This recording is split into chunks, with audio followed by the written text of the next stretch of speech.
Hey everyone, welcome to another episode of the Weekly 5. I'm your host George, and today we'll be talking about my favorite moments of Skies of Arcadia. The game originally came out in 2000 on the Dreamcast. The game later got re-released in 2002 in Japan and 2003 in the West on the Gamecube, which featured better graphics, less random battles, extra content, and much more. Regardless of what version you play, both are fantastic experiences. Some dislike the game due to its constant random battles, but I think it more than makes up for it with its charming characters, lighthearted humor, and a sense of exploration. Great games have great moments, and Skies of Arcadia is full of them. So if I don't mention a moment you love, share it with us in the comment section. Let's get this list started.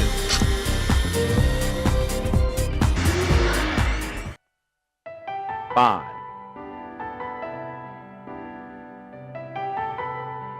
This moment is actually really early on in the game. After Vice climbs a long ass ladder. What is it with this game and ladders?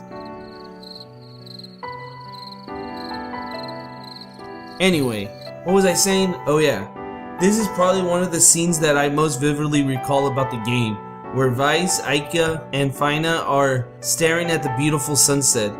At this moment, the game explores the character of Vice as this outgoing kid that is searching for adventure, searching for what's on the other side of the sky.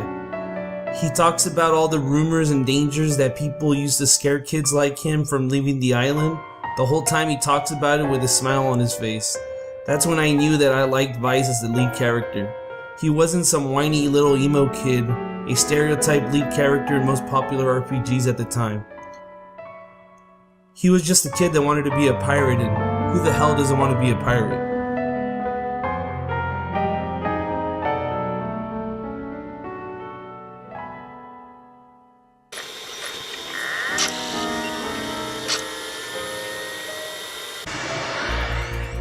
Four. At first, when I found out I was going to trade my ship, the Little Jack, for the Delphinus, I was a little bummed.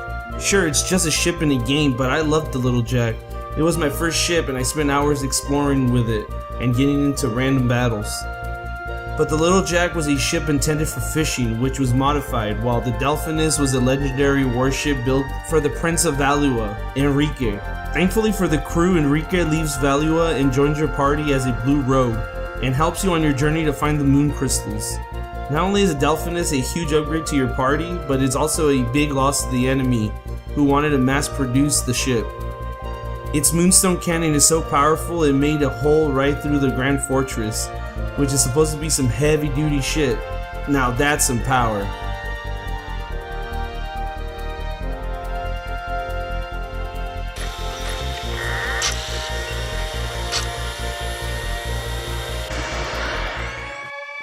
Three.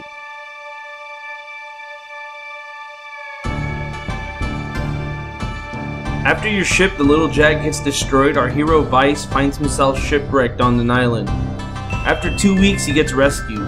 After you get the Delphinus, Vice goes back to the island and makes it his base. Not only that, if you have the right crew members, like these old geezers here, you'll be able to build and decorate the island, if you have the right amount of gold. It was just something about doing this that I really liked. I always wanted to have my own island. And now I was a pirate, had a badass warship and a zany crew, and had my own island. Man, this game couldn't get any better.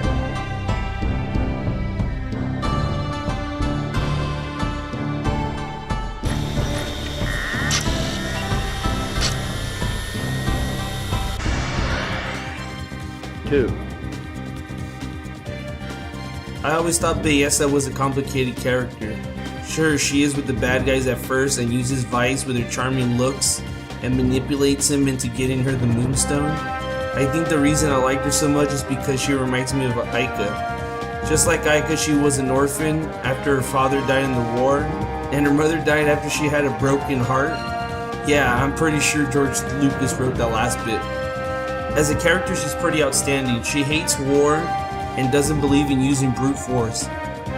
Towards the end of the game, her superior Galcian decides that the Valerian army should serve him and his needs, not the people they swore to protect. This crushes Belleza, who actually loves that old bastard.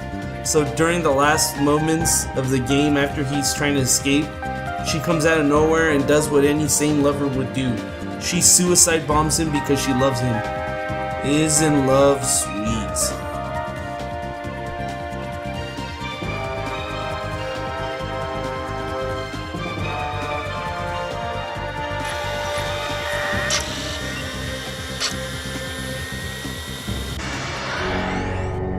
One. Ramirez is an interesting rival to Vice. Not only was he Fina's friend when she grew up, he actually had some stuff in common with our hero. Much like Vice, Ramirez liked looking at maps. But unlike Vice, who saw maps as places to explore, Ramirez thought they made the world look smaller. I guess you could sort of describe Ramirez as Shadow the Hedgehog and Vice as Sonic the Hedgehog. They even have the color schemes going for each other. At the start of the game, Fina is sent out to find the moon crystals because a decade before, they send out Ramirez. We later find out he joined the Valuan Empire and he is vice captain to Lord Galcian. Yep, that same old fart that Bayesa wants to bone. And yes, Ramirez is also obsessed with him. Before you actually fight Ramirez, you have two minor conflicts with him, both which you can't win. They establish that Ramirez is one tough cookie. You would later find out at the end of the game that they weren't joking. After Lord Galcian dies, Ramirez is pretty pissed off. You basically killed his hero and captain. The dude goes off on our heroes and you guys fight. He does his lunar blessings, you bust some Cutlass Fury, bam, it's over.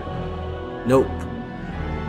So what does Ramirez do after he gets his pale white ass handed to him? He sacrifices his life to awaken Zelos, a powerful ass construct of mass destruction. After a super long ship battle with this thing, you finally take off its claws / leg things and it's over. Wrong. Bro, it ain't even its final form. That's right, Ramirez fused with the machine thing and he isn't happy. You'd think he'd be more excited to look like Robocop. After another fight, this time in his final form, you finally beat the game. Ramirez is reduced to a glowing speck of whatever the hell that is. You give him a proper burial.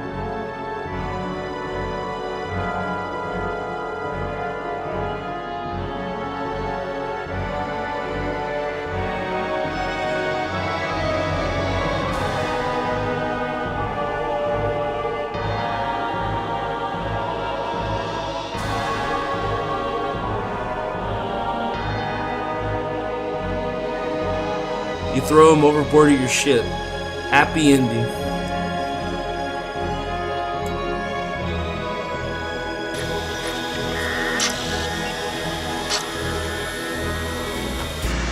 So that's it. If you like what you just saw, give us a thumbs up, share, and if you don't already, please subscribe. If you want to read more about the developer behind the game, Overworks, make sure to visit our site at www.segabits.com. Since we are celebrating both Overworks and WoW Entertainment Month, that means that we'll be writing original content based on both developers and their games. Like always, thanks for watching.